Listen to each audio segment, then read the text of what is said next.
My ex-wife and her new hubby's betrayal had me triple child support so they never stress about cash. A stranger, look, now broke their small fantasy. My ex-wife tried to financially destroy me, and it all started with a $300 birthday cake. A single invoice, dropped into my texts, became the fuse for an emotional explosion I never saw coming. I was sitting in my car outside Chloe's soccer practice, the engine still humming faintly, when that text popped up. The screen glowed, mocking me with a casual demand, "Your half. Pay within 48 hours." My stomach lurched.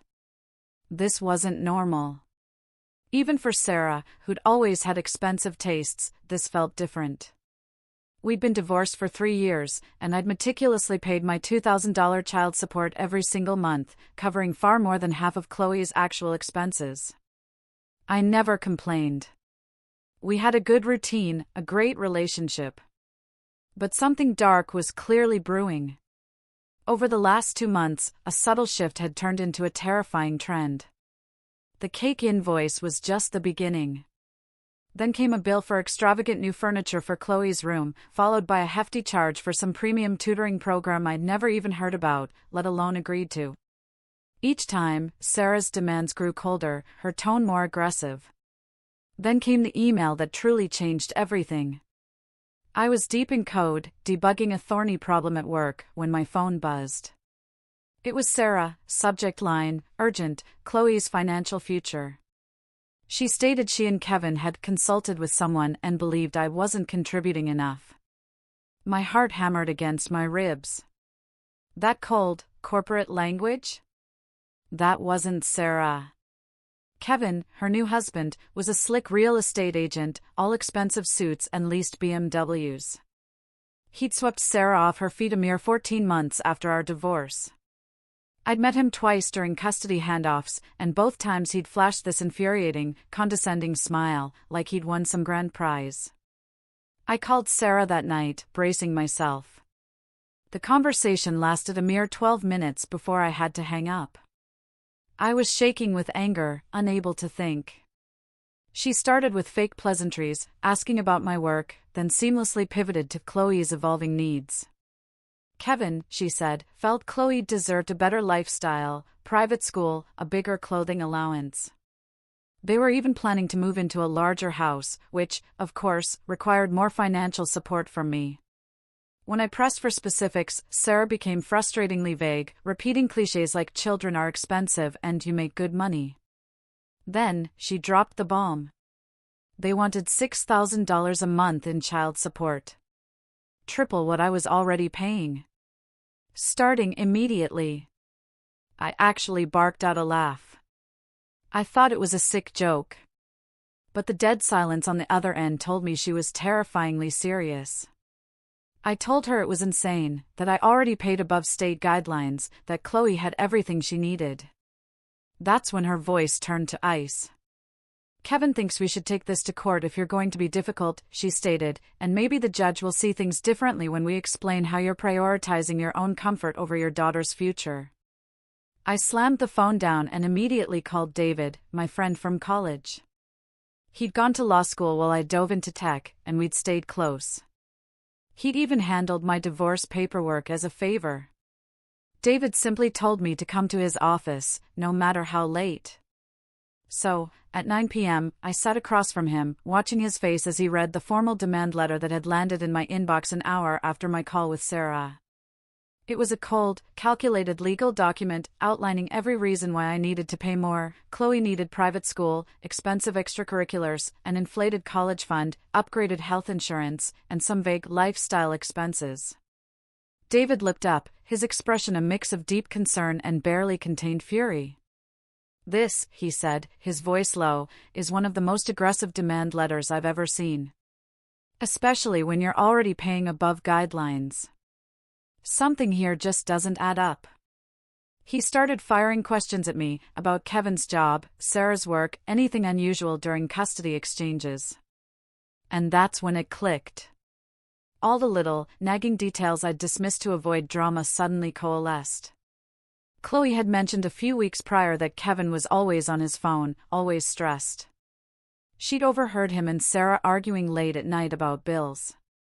At the time, I just chalked it up to normal couples' disagreements. Now, it painted a far darker picture. David leaned back, tapping his pen against the desk. He advised me to agree to mediation. It would buy us time, but to agree to nothing else. And in the meantime, I needed to pay extremely close attention to everything Chloe said about their household. I drove home that night, my mind a whirlwind. Every interaction with Sarah, every strange comment Chloe had made, every ridiculous bill, it all replayed on a loop. That weekend, when I picked up Chloe, I wasn't planning to interrogate her. But kids, when they're comfortable, they talk. And Chloe, during our Saturday morning pancake breakfasts, always chattered nonstop. She told me about school, her friends, the new video game she desperately wanted. Then, casually, she dropped it. They might not be getting the pool Kevin had promised because money was tight. I kept my expression neutral, my heart pounding, and asked what she meant. She just shrugged, that innocent way 8-year-olds do when they're repeating something they don't quite grasp. Kevin keeps saying, "We need more money," she said. And Mommy gets upset when he talks about asking you for more, but Kevin says, "You have plenty and you're just being cheap." Hearing those words, those calculated, cruel words, come from my daughter's innocent mouth, something inside me snapped into sharp, terrifying focus. This wasn't about Chloe. This was about Kevin. Whatever financial pit he'd dug for himself, he'd decided I was his solution. I spent the rest of that weekend being the fun dad. Arcades, the park, making sure Chloe had the best time. But beneath the laughter and games, my mind was already racing, plotting my next move. Monday morning, I called David and recounted every word Chloe had said. He was silent for a long moment. "We need to do some serious digging before mediation," he finally said. "If Kevin's in financial trouble, that changes everything." He had a friend, an investigator who specialized in this exact kind of thing. That's when the stark reality hit me. This wasn't going to be a simple negotiation. This was going to be a war. And I needed to know exactly what I was up against before stepping into that room with Sarah, Kevin, and their outrageous demands. Mediation was set for 3 weeks out, giving David and his investigator crucial time. I agreed via email, keeping my response professional and brief, stating I was open to constructively discussing Chloe's needs. Sarah's reply came back within an hour, dripping with over-the-top cheerfulness, almost smug. She thanked me for being reasonable and said Kevin was looking forward to working this out like adults. That phrase gnawed at me. It implied I'd been childish for not immediately caving to their extortion. The next 2 weeks were surreal. I had to maintain a facade of normalcy during my weekends with Chloe, all while knowing a skilled investigator was digging deep into Kevin's financial world. Chloe and I stuck to our routine: Saturday pancakes, then the bookstore, a movie, or just hanging out at my apartment playing video games. She's an amazing kid, smart, funny, a joy to be around. And every time I looked at her, a fresh wave of anger washed over me, knowing Sarah and Kevin were using her as a pawn. During our second weekend, Chloe mentioned their planned Disney World trip, the one Kevin had been promising for months, was cancelled because something came up with work. She sounded disappointed, but not devastated. I made a mental note to tell David, a guy demanding $6,000 a month probably shouldn't be canceling expensive family vacations. The day before mediation, David called. "Come to my office early," he said. "I have information you need to see." My stomach twisted into knots. His voice had that grave tone lawyers get when they've uncovered something enormous. I left work at 4 and drove straight there. He was waiting with a thick manila folder on his desk. The moment I sat down, he slid it across, wordlessly. Inside were printouts, public records, court filings, liens, financial documents. They painted a picture far darker than I'd imagined. Kevin wasn't just in a little financial trouble. He was drowning. And he'd been drowning for at least 18 months, meaning he was already in deep when he married Sarah.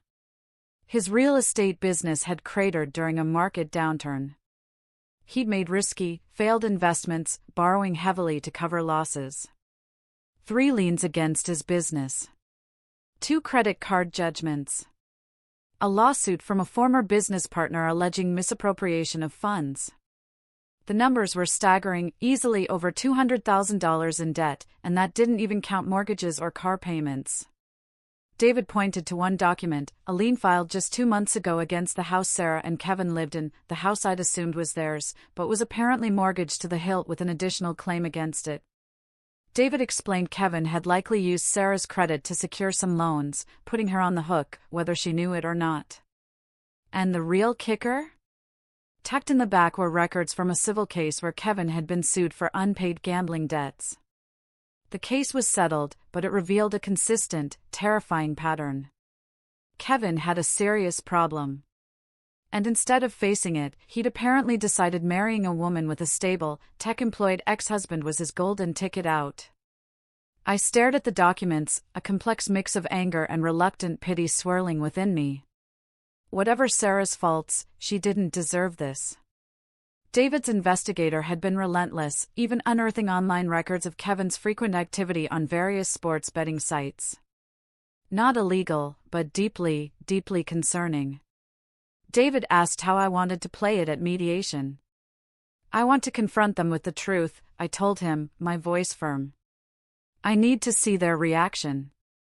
If Sarah knew about all this and was still pushing for more money, then she was complicit. But if she didn't, then maybe, just maybe, I could get through to her. We spent the next hour strategizing, what to say, what not to say, how to present the damning evidence without looking like the aggressor. Mediation was set for 10 a.m. the next morning, in one of those bland, neutral offices downtown. I barely slept that night, my mind churning. I kept wondering if Sarah had any idea what kind of man she'd married, and praying that, no matter what, Chloe would be shielded from the financial catastrophe about to engulf her mother's household. The mediation office was exactly what you'd expect, aggressively neutral. Beige walls, generic landscape paintings, and a conference table that screamed 1,000 failed negotiations. David and I arrived 15 minutes early, setting up our folders on our side. Exactly at 10, Sarah and Kevin walked in with their lawyer, Mr. Davies, a nervous-looking guy who seemed fresh out of law school, his eyes darting to David's ominous stack of papers. Sarah looked different. Thinner, more tired, dark circles under her eyes that makeup couldn't quite conceal. Kevin, though, was his usual self, expensive suit, slicked-back hair, that cocky swagger I now understood as pure overcompensation. The mediator, a stern but fair-looking woman, introduced herself, laid out the ground rules, and then asked Sarah's side to present first. Mr. Davies launched into his prepared statement, a lengthy monologue about Chloe's needs, quality of life, and the importance of both parents contributing equally in today's expensive world.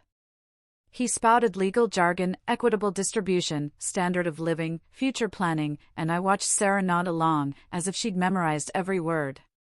Kevin sat with his arms crossed, occasionally leaning over to whisper something to her. I saw David's jaw tighten. We both knew the exact trajectory of this charade. When Mr. Davies finally wrapped up his 20-minute argument for tripling my child's support, the mediator turned to us. "Do you have a response?" she asked. David didn't even open his folder. He looked directly at Kevin, his gaze unwavering, and asked one simple question, "Kevin, how is your real estate business doing these days?" The temperature in the room dropped a solid 10 degrees. I saw Kevin's confident smirk flicker for a split second before he plastered it back on. "Business is great," he boasted. "Really picking up, actually." David nodded slowly, almost thoughtfully. "And the 3 liens against your business?" he pressed. "Have those been resolved?" Mr. Davies immediately started to object, claiming this wasn't relevant to child support. But the mediator held up a hand. "Actually," she interjected, her voice firm, "the financial circumstances of both households are very relevant." Kevin's face was beet red. He launched into a rambling explanation about normal business issues, temporary cash flow problems that every real estate agent deals with. "Nothing to worry about," he insisted, too loudly. David let him talk, let him dig his own grave deeper, then casually interjected, "And the lawsuit from your former business partner, Kevin?" Has that been resolved? Sarah's head snapped toward Kevin so fast, I thought she might get whiplash. In that instant, I knew. She had no idea. Her voice came out small, confused. What lawsuit? She whispered. Kevin waved a dismissive hand. It was nothing, Sarah. Just a disgruntled partner. Making false claims. Already settled. David, with devastating precision, opened his folder. He slid a document across the polished table, the settlement agreement, showing Kevin had paid $40,000 to make the case disappear. Where, David asked, his voice chillingly calm, did that money come from? The mediation imploded. Sarah started peppering Kevin with questions, her voice rising, panicked. Kevin tried desperately to downplay everything, but his bravado was gone. Mr. Davies looked like he wanted to evaporate. The mediator wisely called for a break. Kevin and Sarah retreated to a side room, while Mr. Davies attempted awkward small talk about the weather. Through the door, we could hear their voices escalating, Sarah's, higher and more distraught, Kevin's, defensive and furious. After about 10 minutes, Mr. Davies excused himself, scurrying in to try and calm the storm. David leaned over, a faint smile playing on his lips. This is going better than I expected, he murmured. Sarah's reaction was genuine surprise. That means we might be able to work something out, protecting Chloe without a full-blown court battle. When they returned, Sarah looked like she'd been crying. Kevin was livid. Mr. Davies, visibly flustered, suggested rescheduling to allow everyone time to process. I almost agreed, but then David did something I hadn't anticipated. He looked directly at Sarah, ignoring Kevin completely. Sarah, he began, his voice calm but authoritative, I'm concerned about Chloe's welfare, given the financial instability in her household. Perhaps we should discuss a temporary adjustment to the custody arrangement until things stabilize. Kevin exploded. He started screaming about me trying to take his stepdaughter away, calling it a manipulation tactic, swearing he'd make sure the judge heard about this aggressive behavior. The mediator threatened to end the session. David, unfazed, calmly responded that he was simply concerned about a child living in a home where the mortgage was in default and the primary male figure had significant gambling debts. That was the breaking point. Sarah stood up and walked out. Just left the room, without a single word. After a moment of stunned silence, Kevin stormed after her. We could hear them in the hallway, Kevin's voice low and furious, Sarah's responses sharp and clipped, then the undeniable click-clack of her heels fading toward the elevator. Kevin eventually came back in alone, trying desperately to salvage the situation. He stammered about it all being a misunderstanding, insisted his finances were his own business, and had nothing to do with Chloe's care. Mr. Davies looked utterly miserable, suggesting they consult privately and reconvene later. The mediator, looking exasperated, agreed we were done for the day. David and I packed up our things and left. In the parking garage, David gave me a knowing look. Expect a call from Sarah within 24 hours, he predicted. She's going to want answers, and she's not going to want Kevin present. He was right. Sarah called my cell that evening, around 8, after Chloe was asleep. Her voice was unrecognizable, small, scared, utterly exhausted. She asked if we could meet, just the two of us. I suggested the coffee shop near our old apartment, where we'd lived when we were married.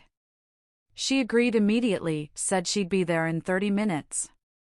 I drove over, wondering, with a knot in my stomach, what I was walking into. Sarah was already there, huddled in a corner booth, an untouched latte steaming in front of her. When she looked up, I saw a ghost, the woman I'd married 15 years ago, before the complications, before the divorce, before Kevin. I sat down, and waited. I've learned that sometimes, the best thing you can do is let the other person lead. Was everything David said in there true? She asked, her voice barely a whisper. Yes, I confirmed, my gaze steady. Every word. And honestly, there was more we didn't even bring up. We were trying to be respectful. She let out a bitter, humorless laugh. Respect, she scoffed, is something Kevin doesn't understand. Then, she started talking. And out poured the agonizing story of the last 18 months. Kevin had seemed perfect at first, so successful, charming, great with Chloe. Sarah, lonely after our divorce, was desperate to believe in someone new. They dated for 6 months, then he proposed. They married quickly. Kevin always said life was short, why wait? The problems began about 3 months after the wedding. Kevin asked to be added to her bank account, for convenience. She'd agreed, they were married, it seemed normal. Within weeks, money started vanishing. Small amounts at first, then larger sums. When she confronted him, he always had an explanation: business expenses, investments, opportunities requiring quick action. She believed him because she wanted to, because admitting she'd made such a colossal mistake felt impossible. The house they were living in was mortgaged for more than it was worth. Kevin had convinced her to buy it at market peak, then refinance twice, draining the equity into his business. Her credit cards were maxed out with charges she didn't recognize. Her savings account was utterly empty. And just that morning, after the mediation, she'd discovered Kevin had taken out a personal loan in her name without her knowledge. Tears streamed down her face. I felt a complicated mix of emotions.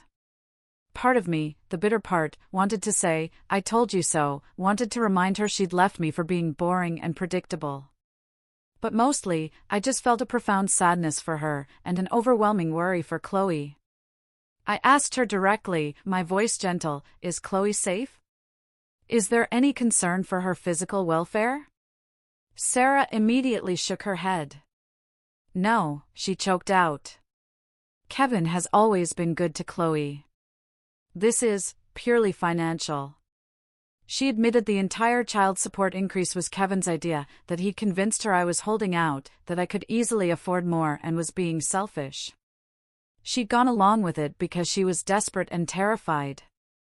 "Kevin keeps saying we just need more money, that if we can just get through this rough patch, everything will be fine," she sobbed.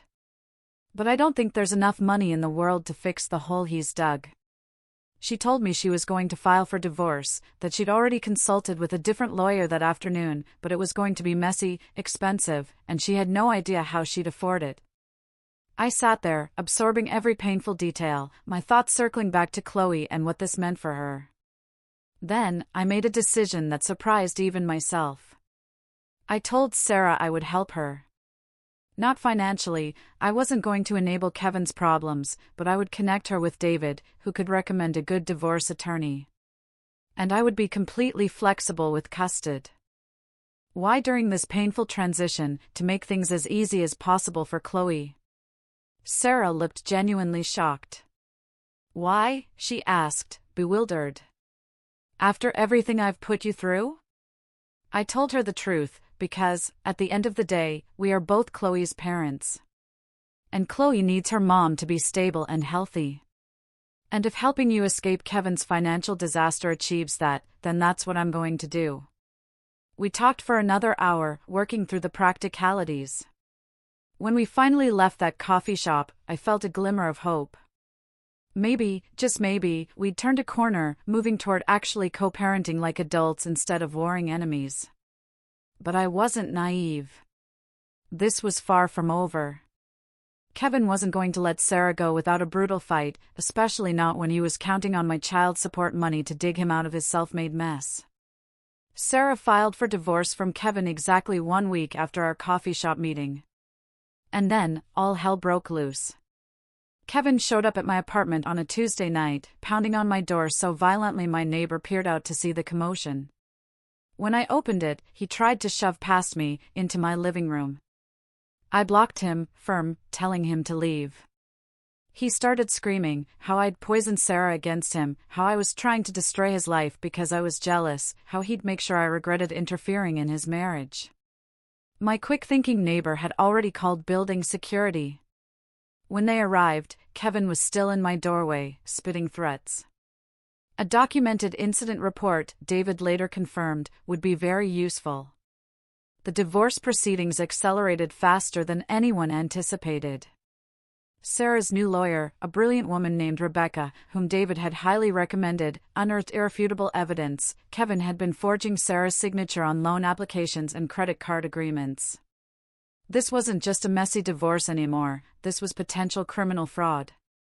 Suddenly, Kevin was facing problems far greater than simply losing his wife. Through it all, Chloe ended up staying with me far more than our usual custody agreement allowed. Sarah and I worked out a temporary schedule, prioritizing Chloe's stability while her mom navigated the legal nightmare.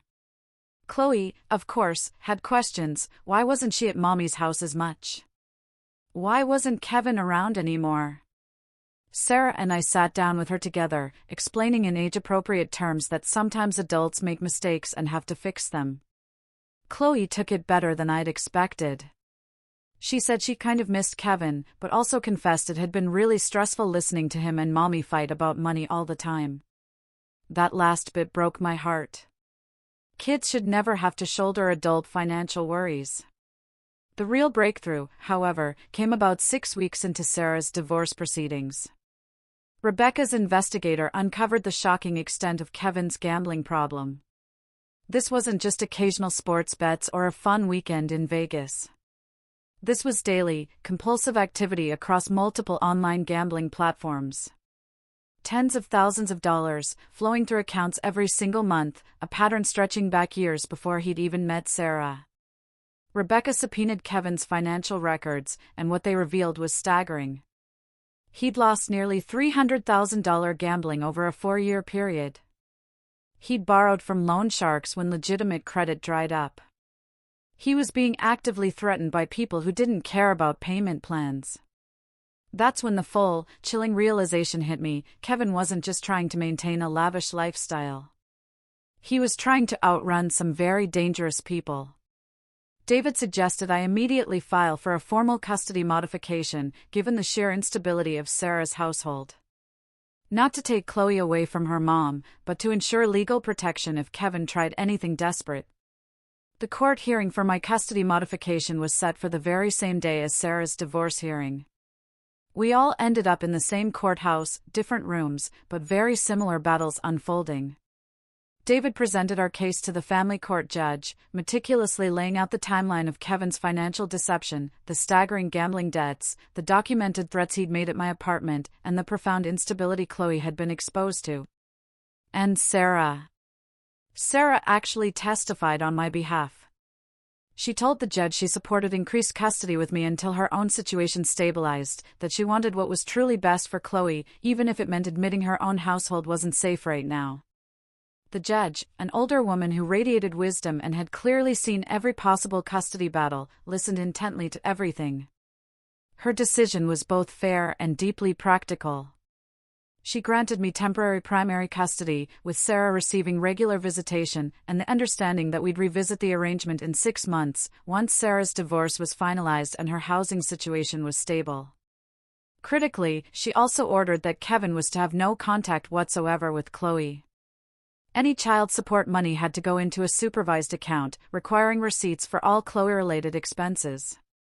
Kevin's lawyer tried to argue this was overreach, that his relationship with his stepdaughter shouldn't be terminated without cause, but the judge shut him down fast, citing the gambling debts, the fraud allegations, and the threats Kevin had made against me. In the divorce hearing happening simultaneously down the hall, things went even worse for Kevin.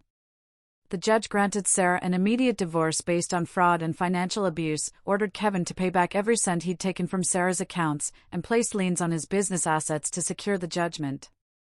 Kevin walked out of that courthouse facing potential criminal fraud charges, a 6-figure judgment he couldn't possibly pay, and a network of loan sharks who wouldn't care one bit about court orders. The weeks after the court hearings were a whirlwind of adjustment, especially for Chloe. But kids are incredibly resilient in ways adults often forget. She settled into a new routine, staying with me during the week and visiting Sarah on weekends. Slowly, the quiet stress that had been subtly visible in her behavior began to melt away. Sarah moved out of the large, debt-ridden house and into a modest 2-bedroom apartment closer to my place, which, surprisingly, made custody exchanges much smoother. She secured a job as an office manager at a dental practice, nothing glamorous, but steady income with benefits, and began the arduous process of rebuilding her credit and her life. For the first time since our divorce, we actually developed a functioning co-parenting relationship. We texted about Chloe's school events and doctor's appointments, made joint decisions about her activities, and even managed civil conversations during pickup and drop-off. About tea. 3 months after everything finally settled, Sarah asked if we could meet for coffee again. I agreed, half expecting another crisis. Instead, she simply wanted to thank me. She said she'd been in therapy, processing everything that had happened with Kevin, and realized how badly she'd treated me during our marriage and divorce. She offered a heartfelt apology for the years of making things difficult, for letting Kevin manipulate her into the child support scheme, for failing to protect Chloe from the toxic situation she'd brought into their home. I accepted her apology. Holding on to anger wasn't helping anyone. I told her that people make mistakes, but what truly matters is how you handle things afterward. And, I genuinely believed, she'd handled the Kevin situation as well as anyone could, once she knew the truth. As for Kevin? The last I heard, through David's legal network, was that he'd declared bankruptcy, lost his real estate license due to the fraud charges, and fled to another state to escape his creditors, and start over. Rebecca, Sarah's tenacious divorce lawyer, had managed to secure most of the judgments before he vanished, so Sarah would eventually see some money back, but it would take years. Chloe asked about him once, a few months later, wondering if he was okay. I simply told her that Kevin was dealing with grown-up problems, and it wasn't her responsibility to worry about them. The whole experience taught me something profound, something I never expected to learn. Sometimes, the best revenge isn't revenge at all. It's simply building a good life and being fiercely present for the people who truly matter. My child support remained at the original $2,000 a month, fair, appropriate, and Sarah never asked for more. Chloe, resilient and bright, thrived under the new custody arrangement. Her grades soared, she seemed happier, more relaxed, radiating a quiet confidence now that the background stress of Kevin's financial chaos was gone. That mediation, which felt like the start of an endless nightmare, now seemed like a distant memory. I sometimes think about that sterile conference room, Kevin's arrogant swagger, and how quickly everything unraveled once the truth, like a wrecking ball, came crashing down. Looking back now, I'm profoundly grateful it all happened when it did. Because if Kevin had succeeded in getting that child support increase, he would have just gambled it all away, too. And Chloe would have been trapped in that toxic environment even longer. Sarah and I aren't friends, not exactly. Probably never will be. But we became successful co-parents, both deeply devoted to our daughter, both committed to her best interests. And honestly, that's more than a lot of divorced couples can ever say. The child support battle that threatened to destroy multiple lives ultimately became the unexpected catalyst that saved Chloe from a bad situation and gave Sarah and me a chance to finally figure out how to be decent, respectful adults for our daughter's sake. Sometimes, life works out in the most unexpected ways. And sometimes, the trash truly does take itself out, leaving you free to focus on building something genuinely good from whatever pieces are left. This whole ordeal felt like something out of a movie. I'm still processing how close we came to absolute disaster. What's your take on this? Do you think Sarah deserved a second chance, or was her manipulation unforgivable? Let me know your thoughts in the comments below. And if you found this story compelling, please hit that like button and subscribe for more real-life narratives.